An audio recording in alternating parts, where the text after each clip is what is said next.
On August 10, 1990, in Boston, Massachusetts, B.F. Skinner received the American Psychological Association's Special Presidential Citation for lifetime contributions to psychology.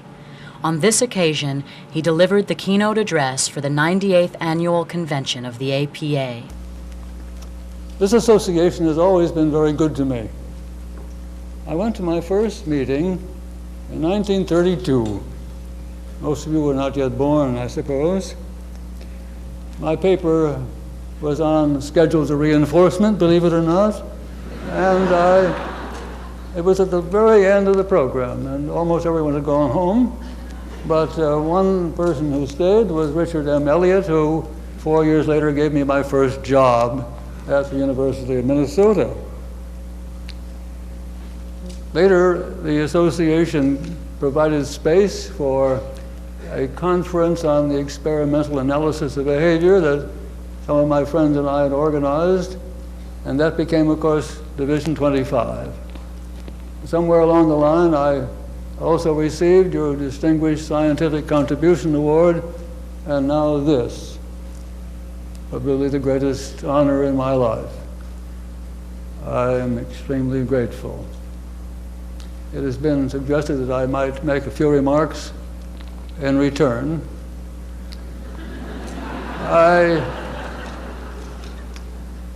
Psychologists, following the philosophers, have looked inside themselves for explanations of their behavior. They have felt their feelings and observed their states of mind and mental processes through introspection. Introspection has never been a very satisfactory process. Philosophers have acknowledged its defects, but argued that nevertheless it is the only way to self-knowledge. The psychologists tried to improve it. Wundt and Titchener particularly invented brass instruments, as William James called them, to present stimuli, the effects of which were to be introspected, and they trained observers. A trained observer, for example, could see red without seeing it as a red object. That was a stimulus error. Watson, of course, attacked introspection in his manifesto of 1913, and I suppose you could say he was successful because, at any rate, psychologists have stopped introspecting almost entirely. Cognitive psychologists probably see the representations of reality they talk about. In fact, they say that's all you possibly can see. But I don't think they claim to see themselves processing them, storing them in memory, retrieving them, and so on. Instead, they have resorted to theories about what is going on in the head or the mind. But theories have to be confirmed, and the question is, how can you be sure a theory is right until you can see what it's a theory about? Well, as you know, most of them have turned for that to brain science. The mind is what the brain does, and the brain can be inspected rather than introspected like any other organ. But does the brain really initiate behavior as the mind or self was said to do? The brain is part of an organism, and what it does is simply part of what the organism does. It is part of what is to be explained. Now that explanation, I think, can only be found by looking outside the organism, the individual, rather than within. And it is found in three kinds of variation and selection. The first of these was natural selection, which explains why we have a body and a brain at all. But there was a difficulty with that. It prepares a species only for a future that resembles the selecting past. That fault was corrected by a further evolutionary step, the evolution of operant conditioning, which enabled the environment of the individual to select behavior with contingencies that were not stable enough to work through natural selection. However, one can learn very little in a solitary world by operant conditioning, but unless you have the social environment, which is a rich set of contingencies of reinforcement and responsible for the elaborate repertoires we all acquire. Cultures also evolve, and that is the third type of variation and selection. Now, if these three external kinds of circumstances explain what the body does, then what is this mind or self supposed to be doing? Does it exist? There seems to be no room for it in a scientific account. You can say it is explained by contingencies of selection and in turn explains behavior, but that isn't necessary. You can skip the thing entirely.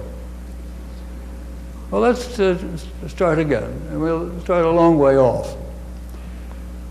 Everyone talks about behavior and did so long before there were philosophers or scientists of any kind. We all speak it. It's a vernacular. It's a proper word to call it. A vernacular is not pejorative. It means, as the root meant for the Romans, the language of the household, of daily life. We all speak it. It is a language in which newspapers, magazines, and books are published.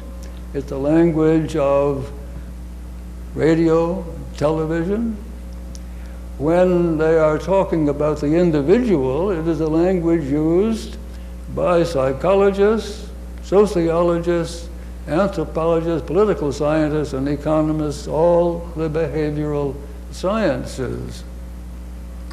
It is the language used by professionals when they deal with their clients for the very simple reason it is the only language the clients understand.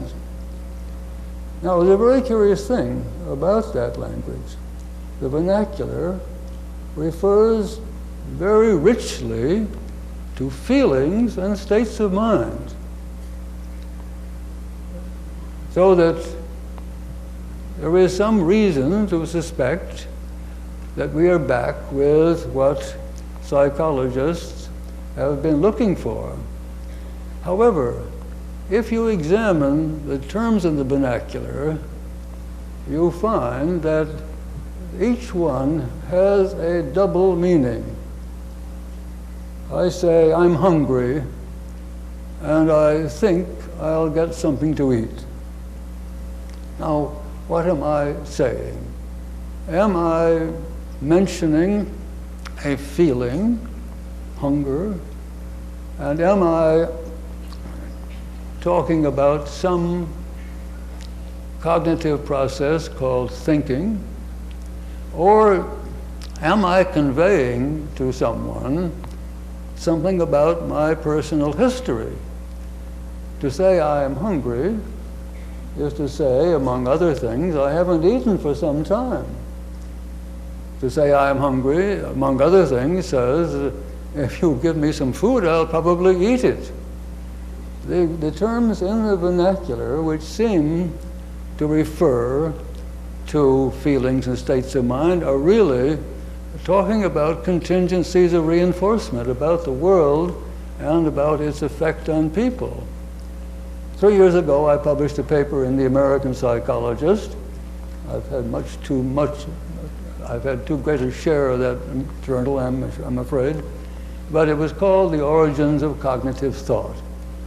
In it, I considered perhaps 70 or 80 words each of which referred, on the one hand, to a mental process of some kind, but on the other, to a purely physical kind of thing, either to the kind of situation in which a person finds himself or herself, or the contingencies which are operating to select behavior appropriate to that situation. There are, in my own experience, some 1,500 words that have that double meaning. Now, what has happened, I think, is that psychology has split in two ways. One part going in the direction of finding out the essence of the feeling, the essence of the cognitive process, and the other going in the direction of references to contingencies of reinforcement. The psychologist who is a professional, who is a practitioner, uses the vernacular of his or her clients to find out more about what has happened to them and what they are probably going to do. The psychologist who claims to be a scientist, investigating, searching for an inner originating, creative, or initiating self, is quite different and is doing quite different things. What has happened, I think, is that psychology has advanced as a practice, as a profession, far more rapidly than as a science. It began as a science. That is, it began as an effort to discover what was going on inside the mind or the self. But as the membership of this organization shows, it was the people who were interested in that particular topic soon became the minority.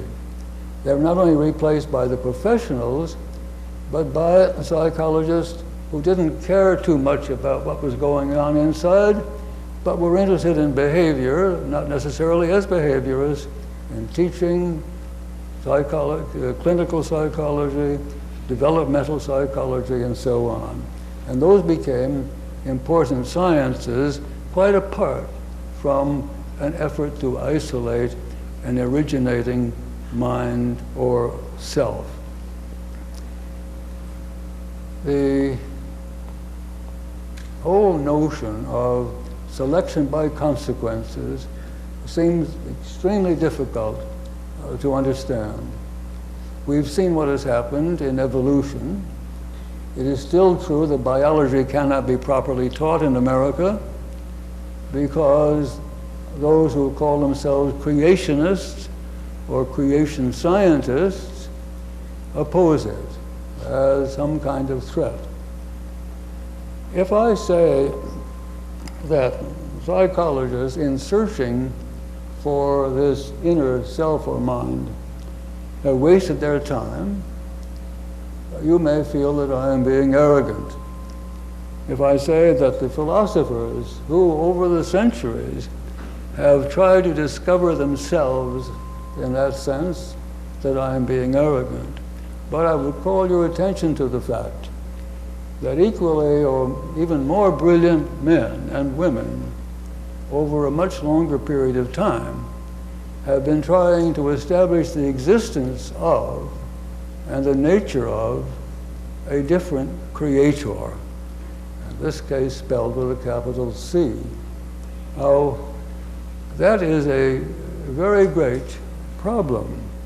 And you know how difficult it has been for natural selection to be accepted.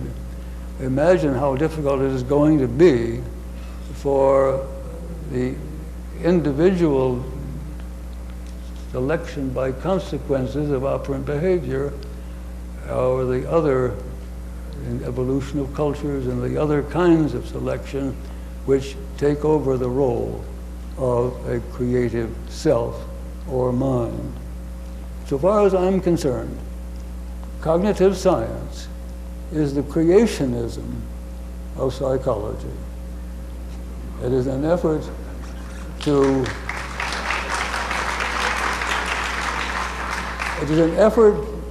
reinstate that inner, initiating, originating, creative self or mind, which in a scientific analysis simply does not exist.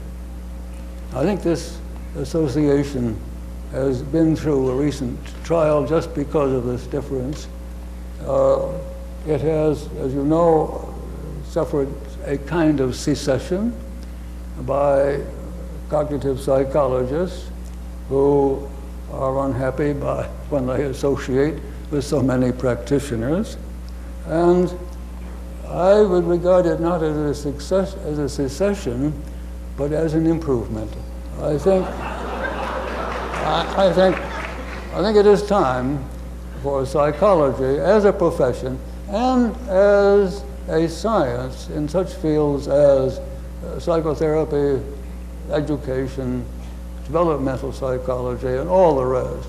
It is time to realize that the science which will be most helpful is not cognitive science searching for the inner mind or self, but selection by consequences represented by behavior analysis.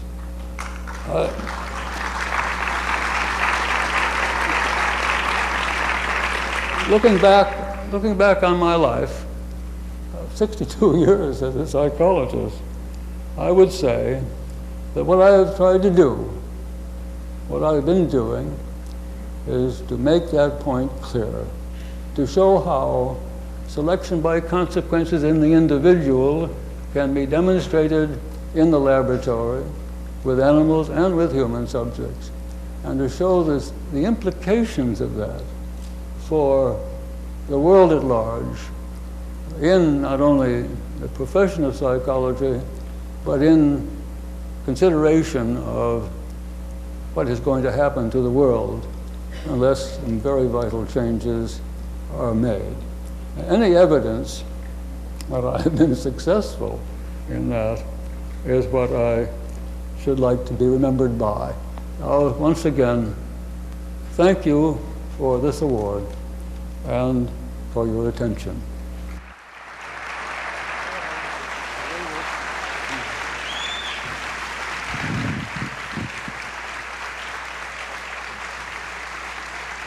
Thank you.